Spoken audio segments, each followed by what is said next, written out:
Modern backend systems rarely operate as a single application doing everything synchronously. Instead, they are composed of many services that need to communicate with each other. For example, when a user places an order in an online store, several things might need to happen. The order must be saved, the payment needs to be processed, inventory needs to be updated, an email confirmation must be sent, and a shipment may need to be scheduled. If every service directly called the next one in the chain, the system would quickly become fragile. If one service becomes slow or temporarily unavailable, the entire workflow could fail. This is where the message queues come in. Message queue allows system to communicate asynchronously. Instead of one service calling another directly and waiting for the response, the service sends the message to a queue. Another service then reads that message and processes it when it is ready.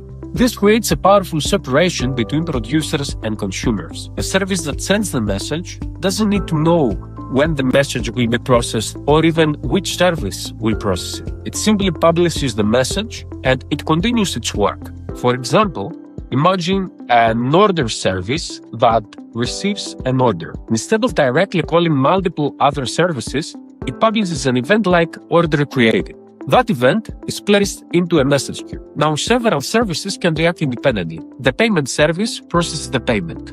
The inventory service might reserve the product. The notification service might send an email. Each service consumes the message from the queue and performs its own task. This architecture has several important advantages. First of all, it improves scalability. If a system suddenly receives a surge of requests, messages accumulate in the queue and they are processed gradually by the consumers. This prevents the system from becoming overwhelmed. Second, it improves resilience. If a consumer service temporarily fails, the message remains in the queue until the service becomes available again. Nothing is lost. Third, it creates loose coupling between services. Services communicate through messages rather than direct calls, which makes the system more flexible and easier to evolve. Two of the most widely used message queue technologies are Apache Kafka and RabbitMQ. While both allow systems to exchange messages, they are designed with different goals in mind. RabbitMQ is a traditional message broker.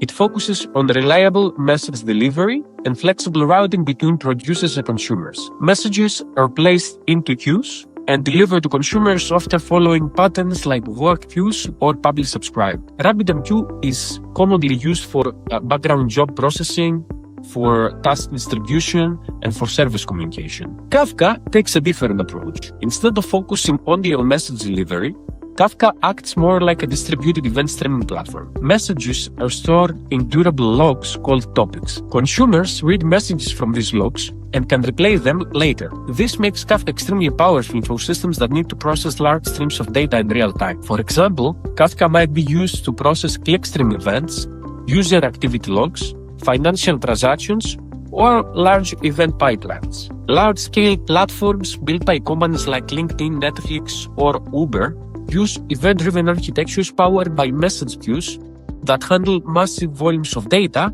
and service communication. The key idea behind message queues is simple, but it is powerful. Instead of forcing systems to communicate synchronously and depend directly on each other, messages allow services to exchange information asynchronously. This makes systems much more scalable, more resilient, and much easier to evolve as they grow.